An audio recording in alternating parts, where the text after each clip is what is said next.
وراثت کا مطلب کہ فوت ہونے کے بعد اس کی چھوڑی ہوئی جائیداد اس کے ورثاء میں کیسے تقسیم کی جائے۔ یقیناً یہ موضوع بہت اہم موضوع ہے۔ میں نے بھی یہ خوشی سے حامی بھر لی کہ واقعی یہ ضرورت والا موضوع ہے۔ یہ اتنی اہمیت والا یہ احکام و مسائل ہیں کہ اس کی ضرورت ہر انسان کو ہے۔ ایک دن کا بچہ ہے یا 90 سال کا بوڑھا ہے، مرد ہے عورت ہے، ہر ایک کا وراثت کے احکام سے تعلق ہے۔ نماز کا تعلق ہر ایک سے نہیں ہے، بالغ اور باشعور سے ہے۔ عورت پر بھی کچھ ایام آتی ہیں وہ نماز نہیں ہے۔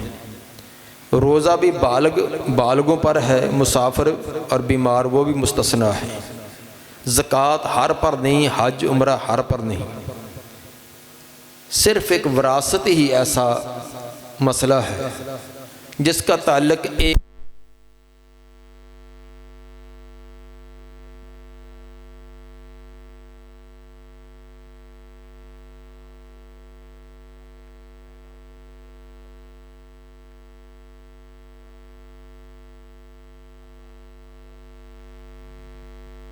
ضرورت پیش آتی ہے، سر پر پڑتی ہے، پھر ہم بھاگتے ہیں، پہلے ہم سوچتے نہیں سمجھتے نہیں۔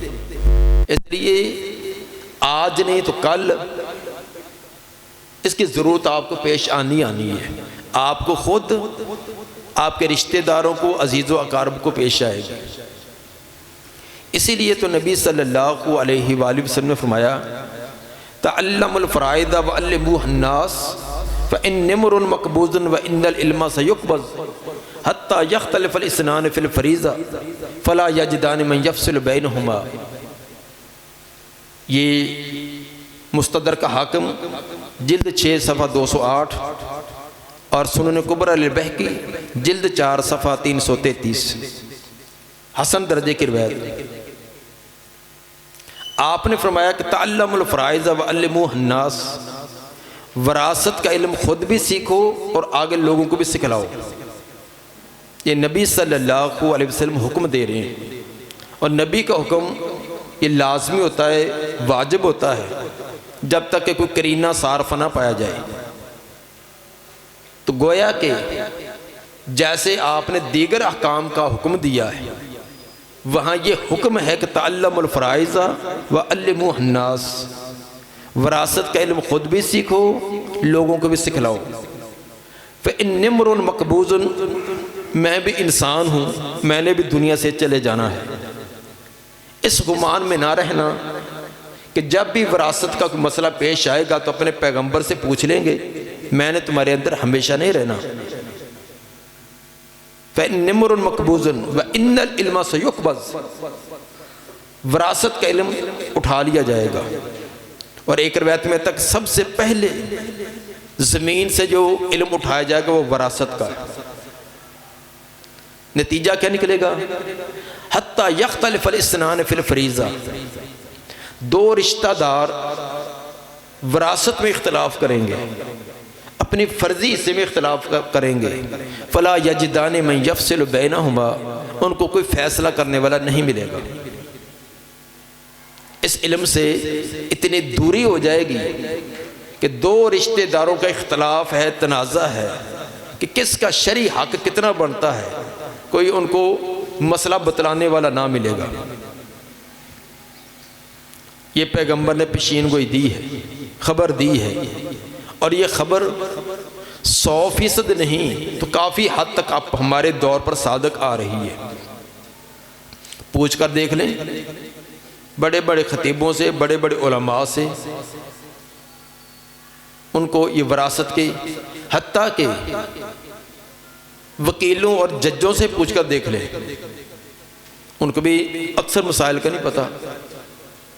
ایک ایڈیشنل جج، میری اس سے بات ہوئی، وہ اس نے مجھ سے پوچھا، میرا اس کے ساتھ وراثت کے موضوع پر رابطہ رہتا تھا، مجھے کہنے لگا کہ جی ایسے ایسے فوت ہوئے ہیں تو اس کے ایک بیوی تھی، اتنے بچے تھے، اتنی بچیاں تھیں، تو بیوی کو کیا ملے گا؟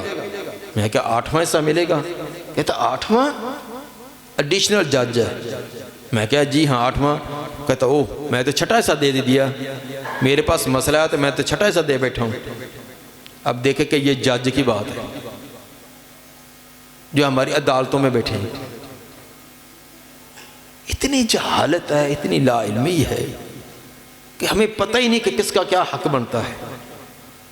اس لیے واقعی یہ موضوع بہت اہم ہے، اس کا سننا سمجھنا یہ بہت اہم ہے۔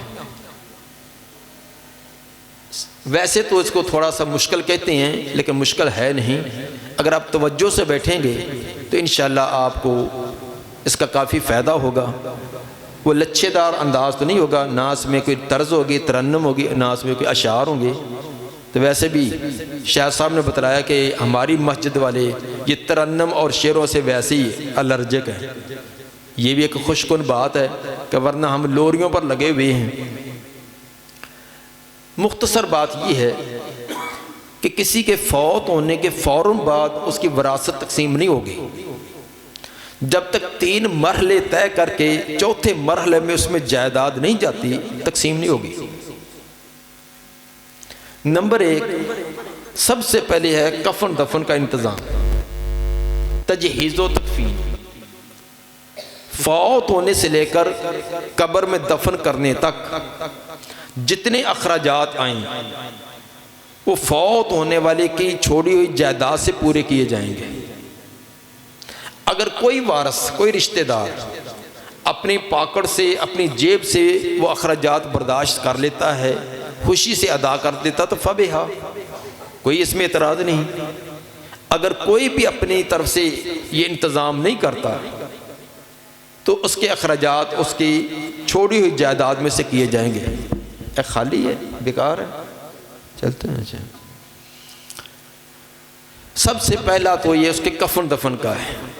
چونکہ ہمارے معاشرے میں اکثر ایسے ہوتا ہے کہ عزیز و اقارب، رشتہ دار، بہن بھائی، ہمسائے، جماعتی یہ اتنی خدمت سر انجام دے ہی دیتے ہیں، اس لیے اس پر زیادہ بحث کرنے کی ضرورت نہیں۔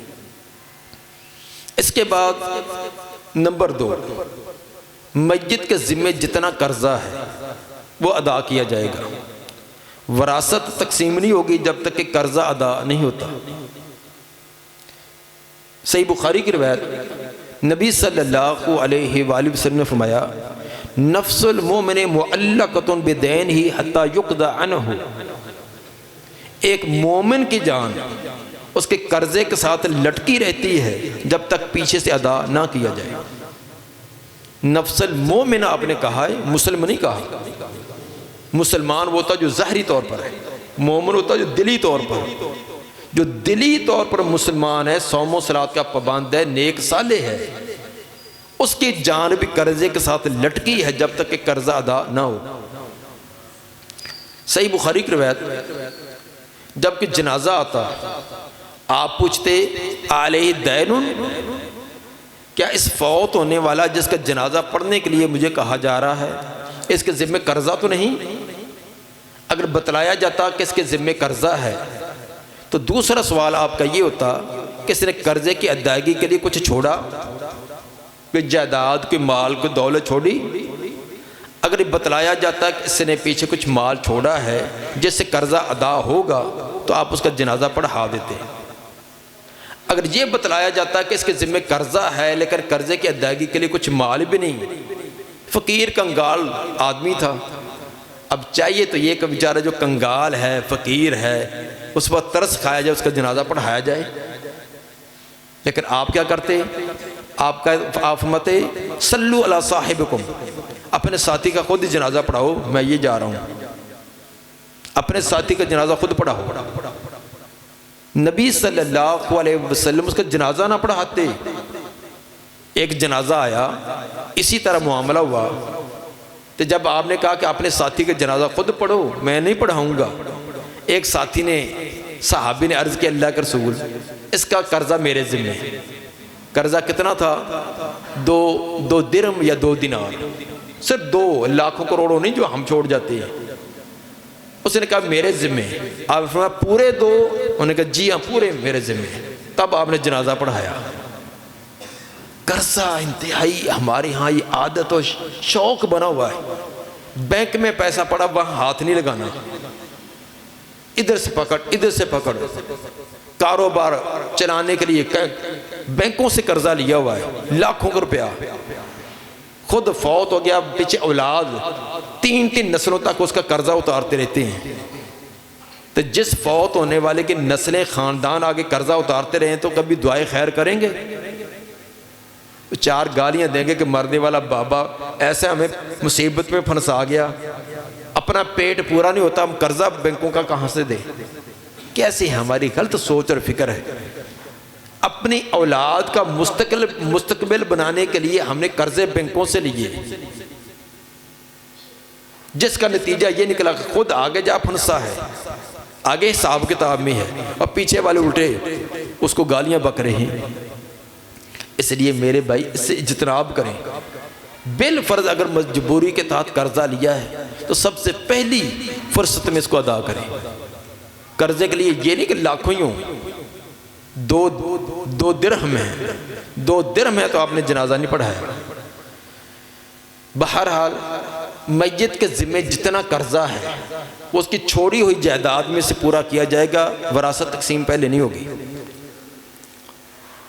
تیسرا نمبر, ابھی بھی وراثت تقسیم نہیں ہوگی, ایک کام اور کرنا ہے, وہ ہے فوت ہونے والے کی وصیت. جو وہ وصیت کر کے گیا اس پر عمل کیا جائے گا, بشرط یہ کہ وصیت جائز ہو, حرام ممنوع وصیت نہ ہو. جائز وصیت کے لیے 3 شرطیں ہیں, 3 شرطیں بیک وقت پائی جائیں تو وہ جائز وصیت ہے. نمبر 1, وصیت تیسرے حصے سے زیادہ کی نہ ہو. پہلے دونوں مرحلے طے کرنے کے بعد کفن دفن, قرضے کی ادائیگی, یہ کرنے کے بعد اب جو مال بچا ہے اس کا تیسرے حصے کی وصیت کی جا سکتی ہے. تیسرا حصہ کل مال کے 3 برابر حصے کرے, ان میں سے ایک حصہ, مثلا 3 لاکھ روپیہ ہے, 1 لاکھ کی وصیت کر سکتا ہے. 3 مرلے کا پلاٹ ہے, 1 مرلے کی وصیت کر سکتا ہے. صحیح بخاری کی روایت, اتساد رضی اللہ تعالیٰ عنہ بیمار ہو گئے, آپ اس کی تیمارداری کے لیے تشریف لے گئے. نبی صلی اللہ علیہ وسلم اپنے صحابہ کی تیمارداری کے لیے خود جاتے ہیں. ہاں بھی کبھی گئے ہیں؟ پتہ ہی نہیں ہے. 8 دن ہمارا کوئی نمازی ساتھی بیمار رہتا ہے, 8ویں دن ملتا ہے, کہاں گئے تھے جی؟ میں بیمار. اچھا مجھے پتہ ہی نہیں. بیوی بیمار ہو تو پتہ چلتا ہے, بیٹا بیمار ہو تو پتہ چلتا ہے, لیکن دینی بھائی کا پتہ ہی نہیں ہے. اللہ کے بندو, ایک نماز میں نظر نہیں آیا تو آپ پوچھیں وہ کہاں گیا ہے. پیغمبر سے بڑی شان والا کا کائنات میں کون ہے؟ چل کر اس کے گھر تیمارداری کے لیے گئے. اتساد رضی اللہ تعالیٰ نے عرض کی, اللہ کے رسول میری ایک بیٹی ہے, تو میں چاہتا ہوں کہ میں اپنے مال کی وصیت کر جاؤں کہ غریبوں مسکینوں یتیموں میں دے دیا جائے. اس وقت ان کی ایک بیٹی تھی, بعد کے اندر اللہ نے اور بھی اولاد دی. بیماری بڑی شدید تھی, یہی ان کو نظر آتا تھا کہ شاید بچنا مشکل ہے. عرض یہ کہ افاتصدق بالثلثین, اے اللہ کے رسول میں 2/3 کی وصیت کروں, کل مال کے 2 حصے غریبوں مسکینوں یتیموں مجاہدین کے لیے اور 1 وارثوں کے لیے. قال اللہ, آپ نے فرمایا کہ نہیں, یہ وصیت نہیں کر سکتا. قال فبالشطر, دوبارہ سوال کیا اللہ کے رسول, پہ آدھے کی اجازت دو کہ آدھا میں وصیت کر جو غریبوں مسکینوں کو دیا جائے اور آدھا میرے ورثاء کے لیے. قال اللہ, آپ نے فرمایا کہ یہ بھی جائز نہیں. تیسری مرتبہ انہوں نے عرض کی فبالثلث, اللہ کے رسول پہ 1/3 حصہ, تیسرے حصے کی اجازت دو کہ 2 حصے میرے وارثوں کے اور 1 میں غریبوں مسکینوں کے لیے وصیت کروں. آپ نے فرمایا کہ الثلث والثلث کثیر, ٹھیک ہے آپ تیسرے حصے کی وصیت کر سکتے ہیں, لیکن تیسرا بھی کچھ زیادہ ہی لگتا ہے, تیسرا بھی کچھ زیادہ محسوس ہو رہا ہے. گویا کہ آپ نے خوشی سے اجازت نہیں دی. پھر آپ نے آگے کیا فرمایا؟ فرمایا کہ اگر تو اپنے وارثوں کو غنی حالت میں چھوڑ کر جائے, وہ زیادہ بہتر ہے اس سے کہ ان کو فقیر اور کنگال کر کے جائے، لوگوں سے ہاتھ پھیلاتے پھرے، لوگوں سے مانگتے پھرے۔ تو یہ نہیں کہ سارا غریبوں مسکینوں میں کر جائے اور پیچھے باہر سے جو وہ تنگ دستی سے دوسروں کے سامنے بھیک مانگتے پھریں۔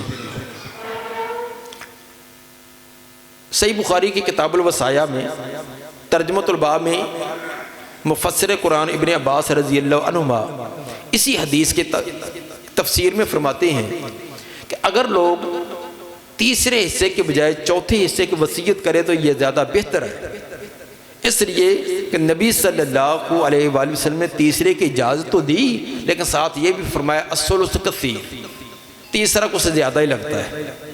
اس لیے ابن عباس فرمایا کرتے تھے کہ تیسرے کے بجائے چوتھے کی وصیت کرنی چاہیے۔ پہلی شرط تو یہ وصیت کے لیے کہ وہ تیسرے حصے سے زیادہ کی وصیت نہ کرے۔ اگر اس سے کوئی زیادہ وصیت کرتا ہے کہ میرا کل مال غریبوں کو دے دینا، مسجد کو دینا، مدرسے کو دینا، فلاں کو دینا، آدھا دینا، یہ اس کی وصیت باطل ہے، اس پر عمل نہیں ہوگا۔ عمل نہ ہونے کا یہ معنی نہیں کہ کل کل عدم ہے، جتنا اس کو اختیار تھا اس پر عمل کریں گے، جو اختیار نہیں تھا وہ کینسل ہو جائے گی۔ مثلا ایک آدمی کا 3 لاکھ روپیہ تھا، وصیت کر گیا کہ سارا کا سارا غریبوں مسکینوں کو دے دینا، یہ وصیت اس کی ہے باطل، غلط ہے۔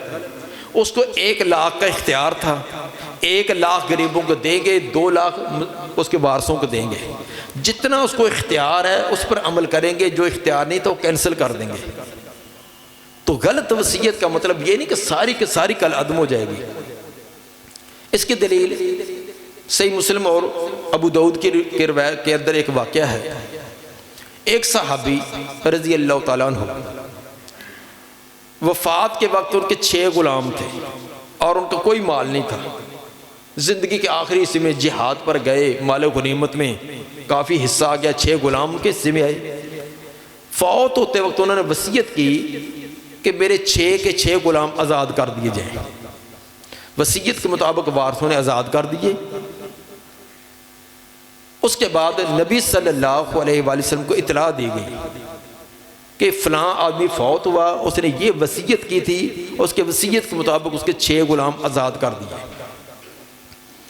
آپ نے، چونکہ آپ کو علم نہیں تھا، آپ عالم الغیب نہیں تھے، اگر عالم الغیب ہوتے تو آپ خود ہی پتہ چلتا، آپ وصیت نہ کرنے دیتے۔ آپ نے ان 6 غلاموں کو واپس بلایا کہ جن کو آزاد کر دیا ہے ان کو واپس لاؤ۔ واپس لایا گیا، 6 غلاموں کے آپ نے 3 گروپ بنائے، 2-2 کے 3 جوڑیاں بنا دی، پھر ان کے نام قرہ ڈالا۔ جس جوڑی کے نام قرہ نکلا ان 2 کو آزاد کیا، باقی 4 وارثوں کو دیے۔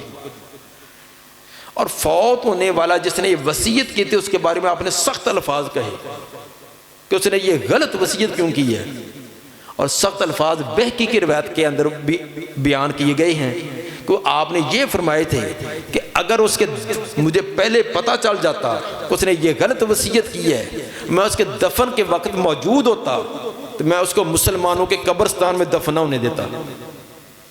اتنا غلط اس نے وصیت کی ہے۔ یہ بہقی کے اندر الفاظ حسن درجے کے، یہ غلط وصیت، سارا کا سارا مال شیطان بڑی کوشش کرتا ہے زندگی بھر تو وارثوں کا حصہ بھی نہیں دینے دیتا، بہنوں کی وراثت دبائی، بھائیوں کا حصہ دبایا، ہمسایوں کی ایک ایک اینٹ ٹھوکرے لگا لگا کر 2-2 انچ اپنے قبضے میں کر لی، زندگی بھر تو کسی کو 1 انچ اس کا حصہ نہیں دیا جو بنتا بھی تھا۔ مرتے وقت یہ پٹی پڑھاتا شیطان کہ یا تو نے تو کھا ڈالیا، ساری وصیت کر اگر جنت بنا۔ تو بابا بھی سوچتا ہے کہ ہاں یار میں نے تو کھا پی لیا ہے، پتہ نہیں بعد والے کیا کریں گے، میں ساری مسجد کو دیتا ہوں، مدرسے کو دیتا ہوں، جنت تو بناؤں۔ حالانکہ شیطان نے چکر دیا ہے، مرتے وقت بھی اس کو گمراہ کر دیا، ساری وصیت کا چکمہ دے کر اس کو گمراہ کر دیا، جو تھوڑی بہت اس کے پاس کوئی نیکی تھی وہ بھی ضائع کر دی۔ اور ایک روایت میں یہ آتا بھی ہے کہ آپ نے فرمایا کہ ایک آدمی 60 سال عبادت کرتا ہے، 60 سال، مرتے وقت غلط وصیت کی وجہ سے جہنم میں چلا جاتا ہے۔ اس کے اندر ایک راوی ابن حوشب کمزور ہے، لیکن قرآن کی آیت اس کی استشہاد موجود ہے، من وصیت من غیر مضارن، کہ وصیت کے لیے یہ لفظ بیان کیے قرآن کے اندر سورہ نساء کی آیت نمبر 11 میں، کہ کسی کو ضرر دینے والا نہ ہو، آیت نمبر 12 میں، سورہ نساء کی آیت نمبر 12، کہ وصیت کے اندر ضرر نہ کسی کو دے۔ بہرحال غلط وصیت ہمارے ہاں بہت پائی جاتی ہے۔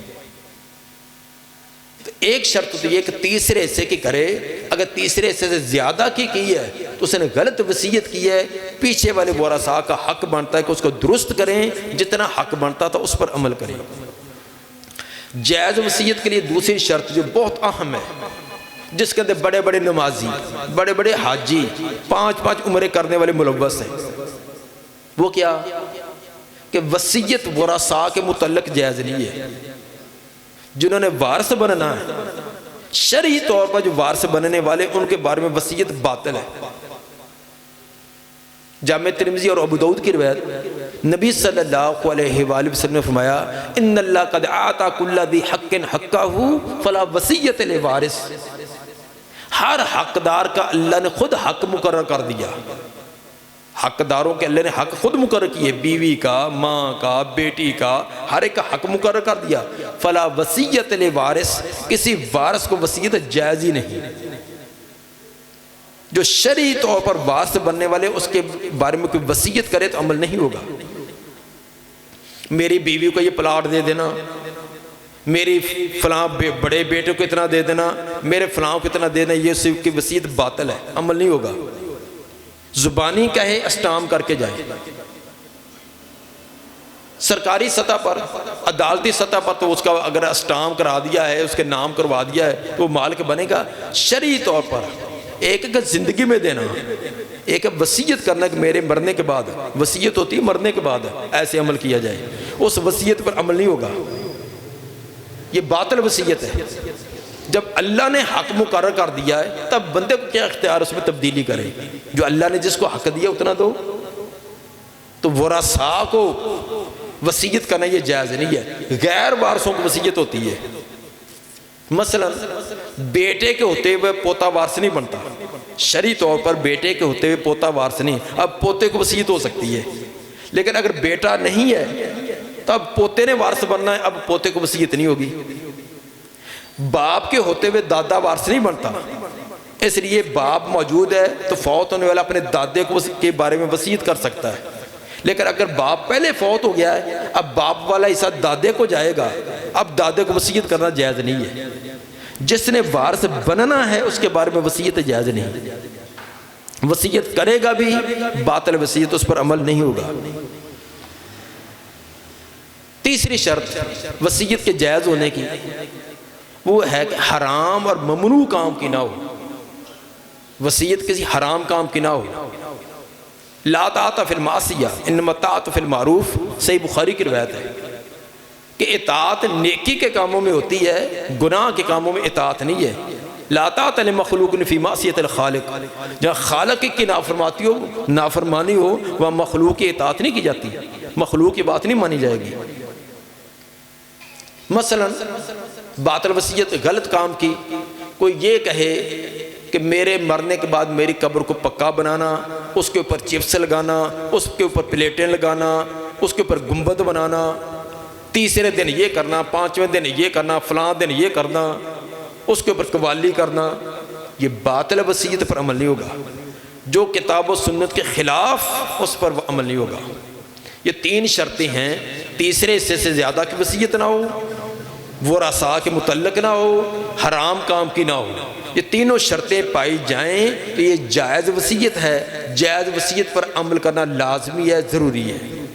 اگر وارث عمل نہیں کریں گے وہ گناہ گار ہے، مجرم ہے۔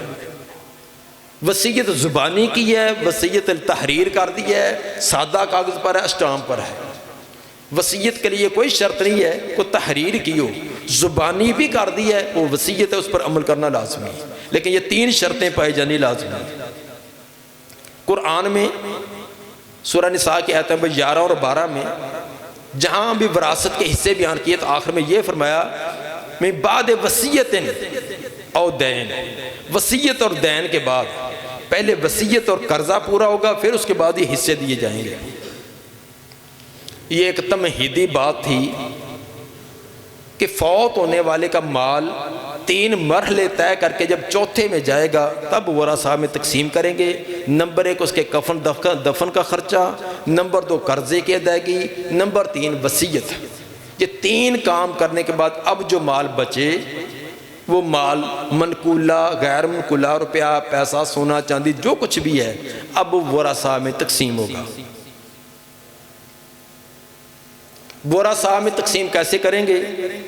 اس سے پہلے ایک بات اور ذہن میں رکھیں، فوت ہوتے وقت جو مرنے والے کی ملکیت میں ہے، فوت ہونے والا مرد ہے، عورت ہے، جس چیز کا وہ مالک ہے وہ سب کی سب وراثت میں تقسیم ہوگی۔ وراثت کے لیے یہ شرط نہیں کہ اس کو باپ دادے سے وہ مال آیا ہو، باپ دادے سے آئی ہو، فلاں ہو، نہ، جس چیز کا وہ مالک ہے۔ فوت ہونے والے اس کے ہاتھ پر گھڑی ہے، یہ گھڑی کے اندر سارے وارث حقدار ہیں۔ یہ گھڑی 200 روپے کی ہے، 1000 روپے کی ہے۔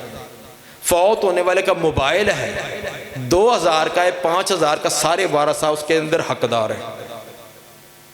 بستر، چارپائی، گھر کا سامان، گھریلو جگہ، پلاٹ، دکان، جو کچھ بھی اس کی ملکیت میں ہے، مال ہے، زمین ہے، دکان ہے، سونا چاندی ہے، روپیہ پیسہ ہے، گھریلو سامان ہے، اس کے اندر سارے وارث حقدار ہیں، اپنے اپنے حصے کے مطابق حق رکھتے ہیں۔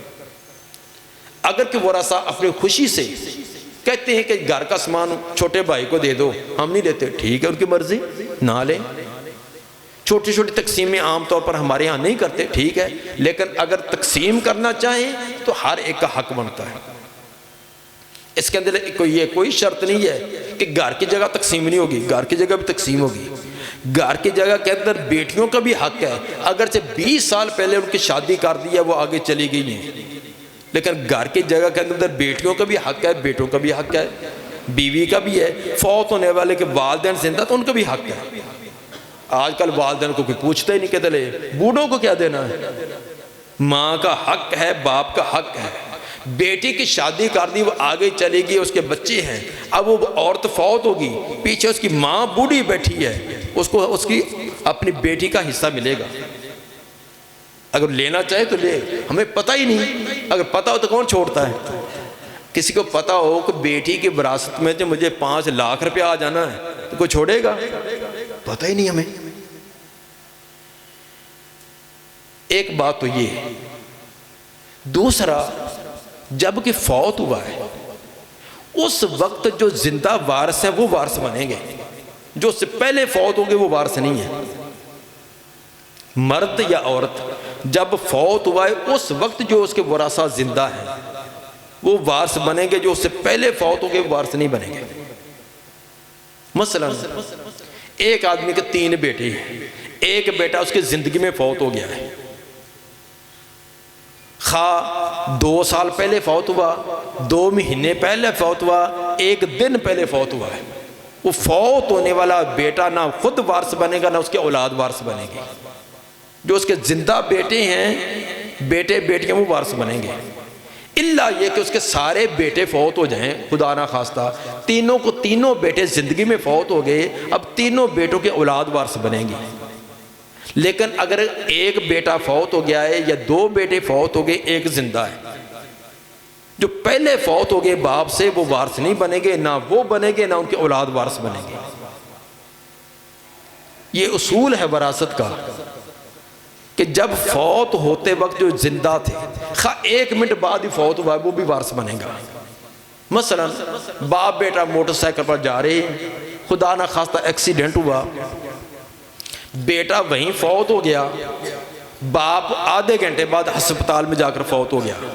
اب بیٹا باپ کا وارث نہیں ہے کیونکہ بیٹا پہلے فوت ہو گیا ہے، باپ آدھا گھنٹہ بعد میں فوت ہوا ہے، اب باپ بیٹے کا وارث بنے گا، بیٹے کی وراثت میں باپ کو حصہ آئے گا، چونکہ باپ بھی فوت ہو گیا ہے، وہ حصہ آگے اس کے ورثاء کو منتقل ہو جائے گا۔ تو یہ ایک اہم اصول ہے جو ہمارے اکثر لوگوں کو نہیں پتا۔ اب ہاتھ آتی ہیں یہ ایک تمہید تھی اصل مسئلے کی طرف۔ میرا خیال ہے کہ جب ٹائم پورا ہو جائے تو مجھے بتلا بھی دینا۔ 3 مرحلے طے کرنے کے بعد جو پہلے بتلائے ہیں، چوتھے نمبر پر وارثوں کو تقسیم کرنا ہے۔ وارث کون ہوتے ہیں؟ وارث ہوتے ہیں 3 قسم کے۔ ایک ہوتے ہیں اصحاب الفرائض۔ اصحاب الفرائض مراد جن کے حصے مقرر اور متعین ہیں، بیوی، ماں، بیٹی، بہن، جن کے حصے مقرر ہیں کہ اس کو 8واں حصہ، اس کو 6واں حصہ، اس کو 3را حصہ، اس کو آدھا، جن کے حصے قرآن کے اندر مقرر ہیں، قرآن میں حدیث میں اس کو کہتے ہیں اصحاب الفرائض۔ اصحاب الفرائض کا معنی وہ لوگ جن کے حصے مقرر، فرائض میں ہوتا ہے مقرر، نماز فرض ہے، نماز مقرر ہے، لازمی ہے۔ دوسرے نمبر پر ہوتے ہیں اسباب، اس کی جمع آتی ہے اسباب۔ اسباب کہتے ہیں جن کے حصے مقرر تو نہیں اور اصحاب الفرائض سے بچا ہوا مال لیتے ہیں، اگر اصحاب الفرائض نہ ہو تو سارا مال لے لیتے ہیں، ان کو اسباب کہتے ہیں۔ جیسے بیٹا، بھائی، چچا، یہ سارے اسباب بنتے ہیں، ان کا حصہ مقرر نہیں ہے۔ جن کے حصے مقرر ہیں ان کو دینے کے بعد جو بچے گا وہ ان کو ملتا ہے۔ تیسرے نمبر پر ہوتے ہیں ذویل ارحام۔ ذویل ارحام وہ قریبی رشتہ دار جو پہلے دونوں قسم کے، نہ اصحاب الفرائض میں سے ہیں نہ اسبات میں سے ہیں، جیسے نواسی، نواسا، نانا، ماموں، خالہ، پھوپھی، یہ سارے کے سارے ذویل ارحام ہیں۔ ذویل ارحام کو وراثت اس وقت ملتی ہے جب پہلے دونوں قسم کے نہ ہوں، پہلے دونوں قسم کے اصحاب الفرائض یا اسبات موجود ہوں تو ذویل ارحام کو کچھ نہیں ملتا۔ اب اصحاب الفرائض اور اسبات کو کیا ملے گا، میں مختصر وقت میں یہ آپ کو بیان کرنے کی کوشش کروں گا۔ میت کے ساتھ، میت مرد ہے یا عورت، اس کے قریبی رشتہ دار ہوتے ہیں 4 قسم کے۔ کتنے ہوتے ہیں؟ 4 قسم کے قریبی رشتے ہوتے ہیں۔ نمبر 1 اولاد، سب سے قریبی تعلق اور رشتہ اولاد کا ہوتا ہے۔ نمبر 2 والدین، نمبر 3 خامد بیوی، نمبر 4 بہن بھائی۔ یہ 4 قریبی رشتے ہوتے ہیں۔ اب ہم چاروں کا مختصر سا جائزہ لیتے ہیں کہ کس کو کس حالت میں کیا کچھ ملے گا۔ نمبر 1 اولاد، سب سے قریبی رشتہ، کلوز تعلق اولاد کے ساتھ ہوتا ہے۔ فوت ہونے والا مرد ہے یا عورت، اس کی چھوڑی ہوئی جائیداد میں سے اولاد کو کیا ملے گا؟ اولاد اگر کسی کی ہے، مرد یا عورت کی، تو اس کی 4 ممکنہ صورتیں ہیں۔ اگر کسی کی اولاد ہے تو اس کی 4 میں سے کوئی ایک صورت ہوگی۔ نمبر 1 کہ اولاد میں صرف ایک بیٹی ہے، فوت ہونے والے مرد یا عورت کی ایک بیٹی اور کوئی اولاد نہیں، ایک صورت تو یہ ہے۔ دوسری صورت یہ ہے کہ فوت ہونے والے کی اولاد میں بیٹیاں ہیں لیکن ایک سے زیادہ، صرف بیٹیاں لیکن ایک سے زیادہ ہے۔ تیسری ممکنہ صورت یہ ہے کہ فوت ہونے والے کی اولاد میں بیٹے اور بیٹیاں دونوں قسم کے ہیں، بیٹے بھی اور بیٹیاں بھی۔ چوتھی ممکنہ صورت یہ ہے کہ صرف اولاد میں بیٹے ہی بیٹے ہوں، کوئی بیٹی نہ ہو۔ اگر کسی کی اولاد ہے تو ان 4 صورتوں میں سے کوئی ایک صورت بنے گی، اس کے علاوہ کوئی ممکن نہیں ہے۔ صرف ایک بیٹی یا صرف بیٹیاں لیکن ایک سے زیادہ، نمبر 3 بیٹے بیٹیاں دونوں قسم کے، نمبر 4 صرف بیٹے۔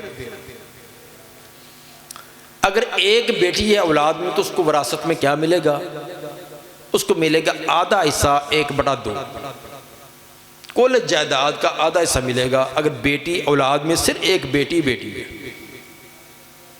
لیکن آدھا کس کا؟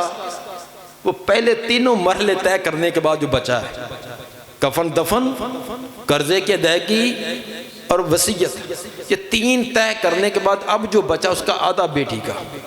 فَإِن كَانَتْ وَاحِدَةً فَلَهَا النِّصْفُ، سورہ نساء کی آیت نمبر 11۔ کہ اگر اولاد میں ایک بیٹی ہے تو قرآن فرماتا اس کے لیے نصف 1/2۔ نمبر 2 کہ اولاد میں صرف بیٹیاں ہی بیٹیاں ہیں لیکن ایک سے زیادہ ہیں، اگر بیٹیاں ایک سے زیادہ ہوں تو ان کو ملے گا 2/3، 2/3۔ 2/3 کا معنی جائیداد کے 3 برابر حصے کیے جائیں، ان میں سے 2 حصے بیٹیوں کے۔ 3 لاکھ چھوڑ کر گیا تو 2 لاکھ بیٹیوں کا، 3 تولے سونا ہے تو 2 تولہ بیٹیوں کا۔ فَإِن كُنَّ نِسَاءً فَوْقَ اثْنَتَيْنِ فَلَهُنَّ ثُلُثُ مَا تَرَكَ، سورہ نساء آیت نمبر 11۔ اگر فوت ہونے والے کی اولاد میں 2 یا 2 سے زیادہ بیٹیاں ہوں فَلَهُنَّ ثُلُثُ مَا تَرَكَ، ان کو کل جائیداد کے 2/3 2/3 ملے گا۔ بیٹیاں 2 ہیں 4 ہیں 10 ہیں ان کو 2/3 ہی ملے گا، وہ آپس میں برابر تقسیم کر لیں گی۔ اس کے اندر شادی شدہ غیر شادی شدہ کا کوئی فرق نہیں۔ اس کے اندر بیٹی جو ہے وہ آگے چلے گی یا آپ کے پاس رہتی ہے کوئی فرق نہیں ہوگا، ہر بیٹی کو برابر برابر 2/3 کا نکال کر ہر ایک کو برابر برابر تقسیم کر دیں گے۔ تیسری صورت تھی اولاد کی کہ بیٹے اور بیٹیاں دونوں ہوں، بیٹے بھی ہیں اور بیٹیاں بھی۔ اس کا اصول قرآن نے فرمایا للذکر مثل حظ الانثیین، یوصیکم اللہ فی اولادکم للذکر مثل حظ الانثیین، سورہ نساء آیت نمبر 11، کہ تمہاری اولاد کے بارے میں اللہ حکم دیتا ہے کہ بیٹے کو 2 بیٹیوں کے برابر حصہ دو۔ اگر بیٹے بیٹیاں ملے جلے ہیں اصول یہ ہے کہ بیٹے کو ڈبل ملے گا، بیٹی کو سنگل ملے گا۔ مثلا ایک بیٹا اور ایک بیٹی ہے، 3 لاکھ روپیہ ہے، 2 لاکھ بیٹے کا 1 لاکھ بیٹی کا، 3 مرلے کا پلاٹ تھا، 2 مرلے بیٹے کے اور 1 بیٹی کا۔ اگر زیادہ بیٹے بیٹیاں ہوں تو ان کا یہی ہر بیٹے کو ڈبل اور ہر بیٹی کو سنگل۔ شاید یہ مسئلہ آپ کو تھوڑا سا تقسیم کرنے میں دقت آئے کہ اگر ایک بیٹا ایک بیٹی ہے تو ویسے سیدھی سیدھی بات کہ بیٹے کو ڈبل اور بیٹی کو سنگل۔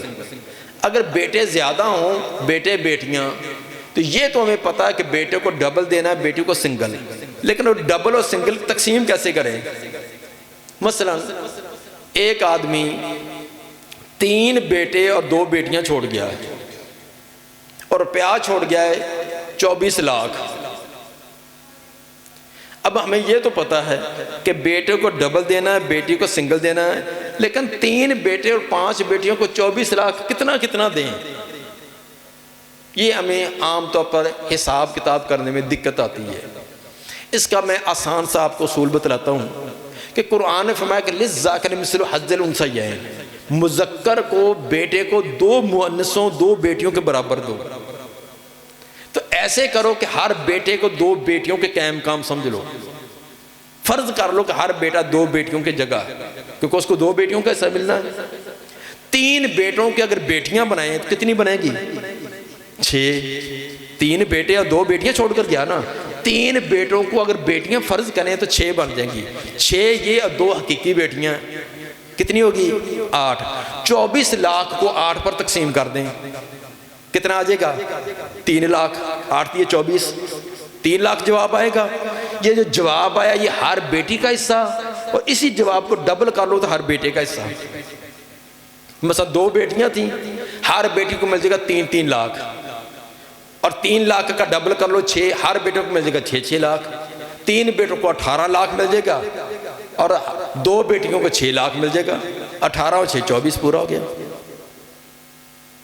اسی طرح اگر اس کا متضاد کر لو کہ 3 بیٹیاں اور 2 بیٹے ہیں، فوت ہونے والے کہ 3 بیٹیاں 2 بیٹے ہیں، تو 2 بیٹوں کی بیٹیاں بنائیں کتنی بن جائیں گی؟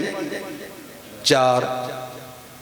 میرا خیال ہے بعد حساب کتاب کافی کمزور ہے، سب بولے نا پتہ چلے مجھے بھی کہ سب کو سمجھ آ رہی ہے۔ 2 بیٹے اور 3 بیٹیاں ہیں تو 2 بیٹوں کی بیٹیاں بنائیں تو کتنی بنے گی؟ 4، اور 3 بیٹیاں ویسے ہی ہیں، کل کتنی؟ 7۔ تو 24 لاکھ کو 7 پر تقسیم کریں، 7 پر تقسیم کریں، جو جواب آئے گا وہ ہر بیٹی کا حصہ، اسی جواب کو ڈبل کر لو وہ بیٹے کا حصہ۔ بالکل آسان اور سادہ سا طریقہ ہے۔ یہ تھا کہ اگر فوت ہونے والے کے بیٹے اور بیٹیاں دونوں قسم کے اولاد ہیں۔ چوتھی صورت یہ ہے کہ صرف بیٹے ہیں، فوت ہونے والے کے صرف بیٹے بیٹے ہیں، تو اس کا طریقہ یہ ہے کہ یہ بنیں گے اسبہ۔ اسبہ کا معنی باقی وارثوں کو دیں، باقی وارثوں سے ہمارا بیوی ہے، اگر ماں ہے تو وہ ہے، باپ ہے تو وہ ہے، ان کو دینے کے بعد جو بچے گا وہ بچا ہوا سارا کا سارا بیٹوں کا حصہ ہے۔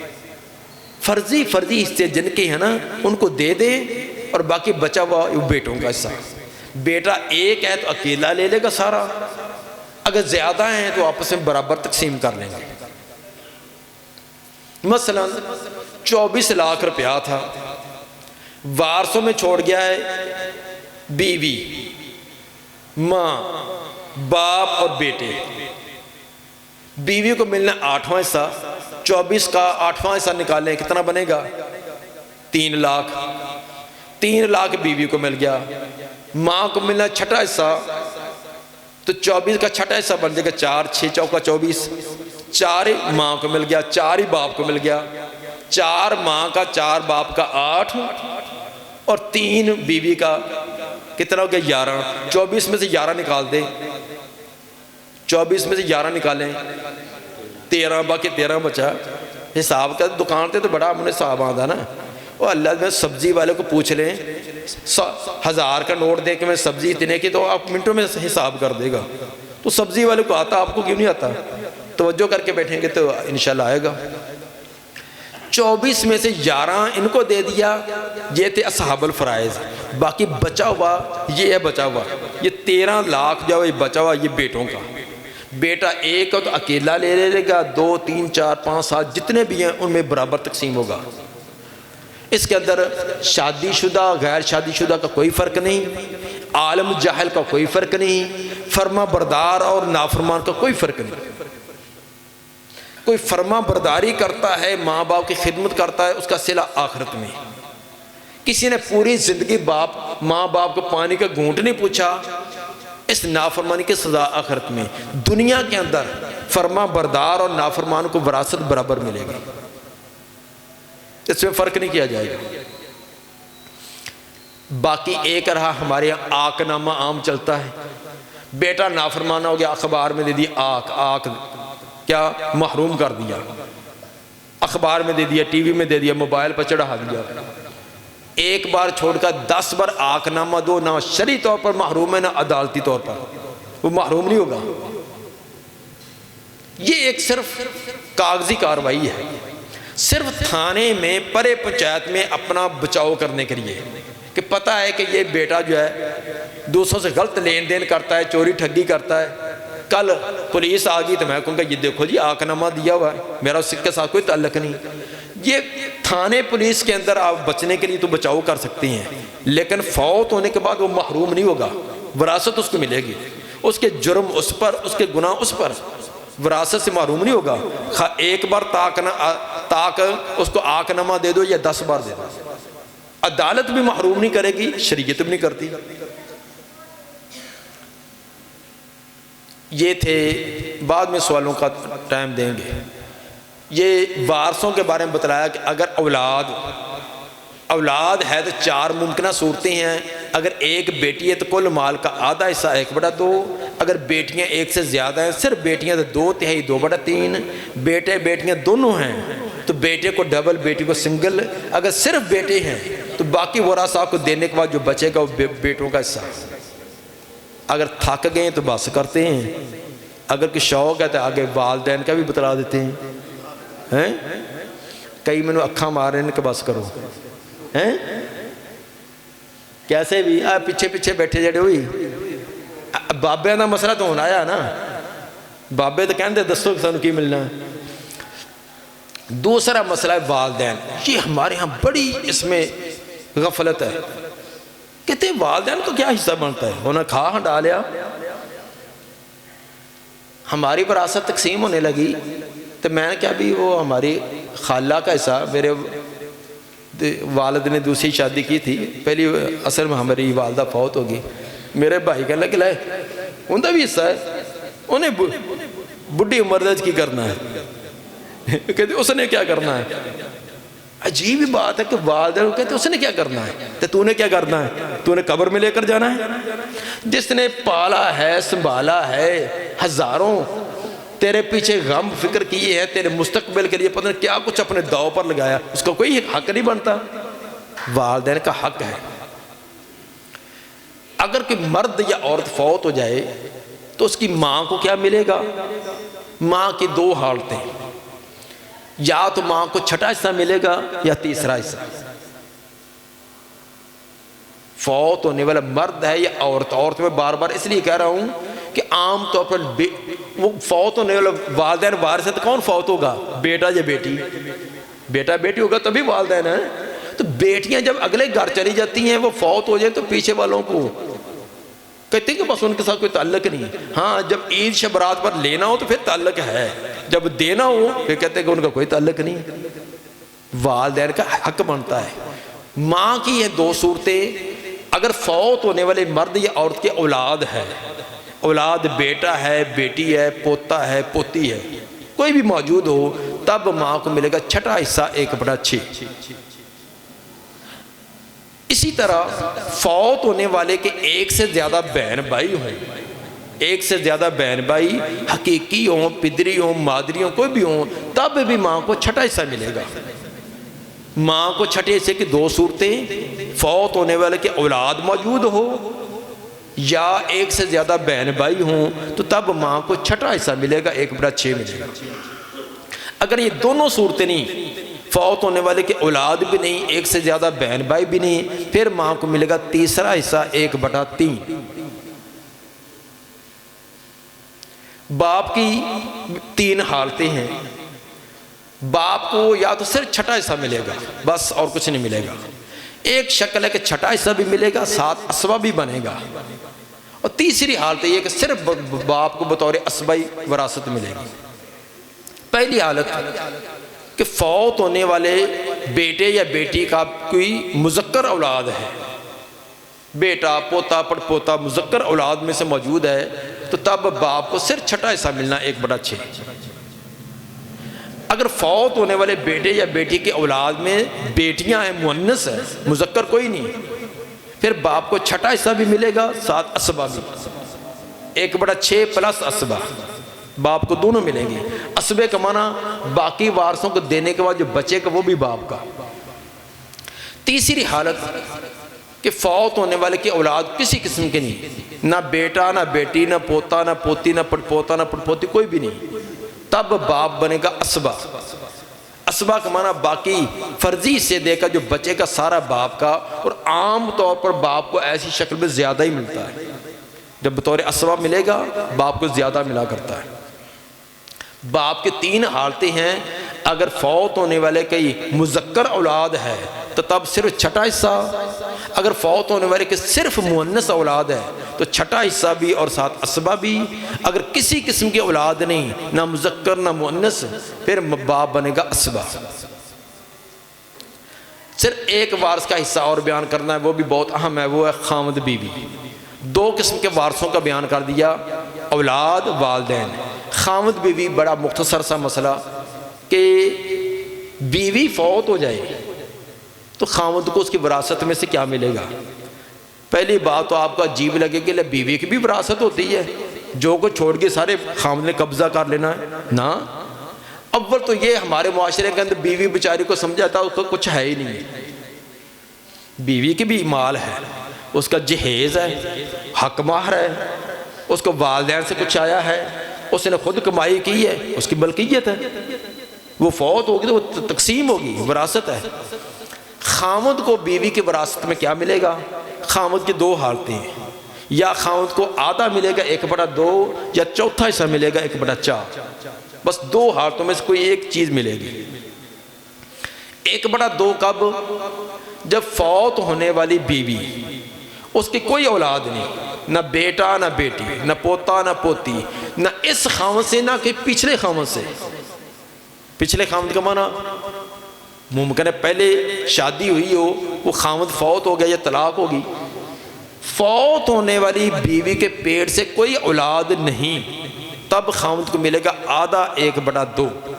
کل جائیداد کا آدھا حصہ ملے گا۔ اگر فوت ہونے والی بیوی کی اولاد موجود ہو تو تب خامد کو ملے گا چوتھا حصہ 1/4۔ وہ اولاد بیوی کے ساتھ ہو، پیچھے والے خامد نے رکھ لی ہو، پیچھے والے سسرال نے رکھ لی ہو، پوری زندگی اس عورت نے اپنے اس بچوں کا منہ تک نہیں دیکھا، اولاد موجود ہے تو بیوی کے مال میں سے خامد کو چوتھا ہی ملنا ہے، اس اولاد کا اعتبار کیا جائے گا، اور وہ اولاد اس عورت کی وارث بنے گی کیونکہ یہ ان کی والدہ ہے۔ اگرچہ بچے پہلے خامد نے رکھ لیے، پوری زندگی ملنے نہیں دیا، جب یہ عورت فوت ہوگی یہ عورت بچے اس کے وارث بنیں گے، وہ بچے فوت ہوں گے تو یہ عورت اس کی وارث بنیں گے۔ آپ عجیب لگا ہوگا کہ کتنے لوگ ہیں، عورت کی پہلے شادی ہوئی تھی، پہلا خامد فوت ہو گیا یا اس نے طلاق دے دی، بچے اس نے رکھ لیے، عورت دوسری جگہ چلی گئی، اس نے وہاں شادی کر لی، پہلے بچوں کے ساتھ کوئی تعلق نہیں ہے، اب وراثت کا کوئی ہمارے ہاں اس کا تصور بھی نہیں ہے، حالانکہ وہ بچے فوت ہوں تو یہ ان کی ماں ہے، یہ وارث بنے گی، یہ فوت ہو تو بچے اس کے اولاد وہ اس کے وارث بنیں گے، اگرچہ پوری زندگی انہوں نے ایک دوسرے کا چہرہ بھی نہیں دیکھا۔ اسی طرح اگر خامد فوت ہو جائے تو بیوی کو کیا ملے گا؟ بیوی کو ملے گا یا چوتھا حصہ یا 8واں حصہ، بس دو ہی حالتیں ہیں۔ اگر فوت ہونے والے خامد کی کوئی اولاد نہیں، نہ بیٹا نہ بیٹی، نہ اس بیوی سے نہ کسی اور بیوی سے کسی قسم کی اولاد نہیں، تو خامد کو بیوی کو ملے گا خامد کی وراثت میں سے چوتھا 1/4۔ اگر فوت ہونے والا خامد اس کی اولاد موجود ہے، خواہ اس بیوی سے ہو یا کسی اور بیوی سے ہو، تو تب اس کی بیوی کو ملے گا 8واں حصہ 1/8۔ یہ 3 قسم کے قریبی وارث، اولاد، والدین، خامد بیوی، جو عام طور پر وارث ہوتی ہیں۔ چوتھے بہن بھائی، میرا خیال آپ بھی تھکے ہوئے ہیں، تو میں تو پھر تھکیا ہے یہ، پھر کیونکہ میں نے سفر کیا ہے، آپ نے کہیں دکان پر بیٹھے رہے ہیں، تو بعد نے روٹی بھی کھانی ہونی، تو انہوں نے بڑی پریشانی بنی ہوئی ہے۔ یہ بہن بھائیوں کا بھی کر دیں، بس ان کا اتنا ہی کرنا ہے۔ بہن بھائی وارث اس وقت بنتے ہیں جب یہ کلالہ ہو۔ کلالہ کا کیا معنی؟ فوت ہونے والے کا بیٹا پوتا نہ ہو اور باپ دادا نہ ہو، اس وقت بہن بھائی وارث بنتے ہیں۔ اگر فوت ہونے والے کا بیٹا پوتا پڑ پوتا ان میں سے کوئی موجود ہے، جب باپ دادا موجود ہے، تو بہن بھائیوں کو ایک چوانی بھی نہیں ملے گی، نہ حقیقی بہن بھائیوں کو، نہ پدری کو، نہ مادری کو۔ بہن بھائیوں کو وراثت اس وقت جاتی ہے جب فوت ہونے والے کا بیٹا پوتا بھی نہ ہو اور اوپر باپ دادا بھی نہ ہو، نہ اصل ہو نہ فرع ہو۔ کلالہ کہتے ہیں من لا اصل لہ ولا فرع لہ، جس کی نہ اصل نہ فرع۔ جسے سورہ نساء کی آخری آیت نمبر 276 ہے، آخری آیت میں یسألونک عن الکلالہ، یستفتونک فی الکلالہ، کلالہ کے بارے میں آپ سے پوچھتے ہیں۔ بہرحال اختصار کرتے ہوئے ٹائم میں رکھا، جتنا مجھے کہا گیا تھا کہ پونا گھنٹہ، تو پونے گھنٹے سے زیادہ ہو گیا ہے۔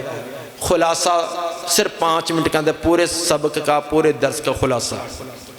فوت ہونے کے فوراً بعد وراثت تقسیم نہیں ہوگی جب تک 3 مرحلے طے نہ کرے: کفن دفن، قرضے کی ادائیگی، جائز وصیت۔ جائز وصیت کے لیے 3 شرطیں ہیں: تیسرے حصے سے زیادہ کی نہ ہو، ورثاء کے متعلق نہ ہو، اور حرام اور ممنوع کام کی نہ ہو۔ یہ 3 طرح طے کرنے کے بعد چوتھے مرحلہ میں مال جائے گا تو یہ ورثاء میں تقسیم ہوگا۔ ورثاء بتلا دیے کہ 4 قسم کے ہوتے ہیں۔ اولاد کی 4 صورتیں ہیں: ایک بیٹی تو اس کو آدھا حصہ، ایک سے زیادہ بیٹیاں تو 2/3 2/3، بیٹے بیٹیاں دونوں ہیں، بیٹے کو ڈبل بیٹی کو سنگل، اگر صرف بیٹے تو بطور اسبا۔ والدین، والدہ کی 2 حالتیں ہیں: اولاد موجود ہو یا ایک سے زیادہ بہن بھائی ہو تو ماں کو چھٹا حصہ، اگر یہ دونوں نہ ہوں تو ماں کو تیسرا حصہ۔ ایک مسئلہ عمریہ تین ہے، وہ قلیل الاستعمال، اس کو چھوڑے 1/3۔ باپ کی 3 حالتیں ہیں: اگر فوت ہونے والے کی مذکر اولاد ہو تو باپ کو صرف چھٹا حصہ، اگر صرف مؤنث اولاد ہو تو چھٹا حصہ بھی اور اسبا بھی، اگر کسی قسم کی اولاد نہیں تو وہ صرف اسبا۔ خامد بیوی فوت ہو جائے تو خامد کو، بیوی کی کوئی اولاد نہیں تو خامد کو آدھا، اگر اولاد ہو تو چوتھا حصہ۔ خامد فوت ہو جائے اور خامد کی کوئی اولاد نہ ہو تو بیوی کو چوتھا حصہ، اگر اولاد ہو تو پھر بیوی کو آٹھواں حصہ۔ بہن بھائی تین قسم کے ہوتے ہیں، حقیقی، پدری، مادری۔ حقیقی سگے بہن بھائی، پدری جو باپ کی طرف سے ہے، مادری جو ماں کی طرف سے۔ تینوں قسم کے بہن بھائیوں کو وراثت اس وقت ملتی ہے جب فوت ہونے والے کا بیٹا پوتا نہ ہو اور اوپر باپ دادا نہ ہو۔ اگر باپ دادا میں اس کو موجود ہے یا بیٹا پوتا موجود ہے، پھر کسی بھائی کو، کسی بہن کو کچھ نہیں ملے گا، اپنی خوشی سے کوئی اس کو تحفے تحائف پر جو مرضی دے۔ اب مولانا عثمان غنی صاحب تشریف لے آئے ہیں، تو میرا تو تھے ڈھیلے سے دیسی سے مسئلے، اب وہ آپ کو ولایتی انداز میں کچھ سنائیں گے، آپ کو گرم بھی کریں گے۔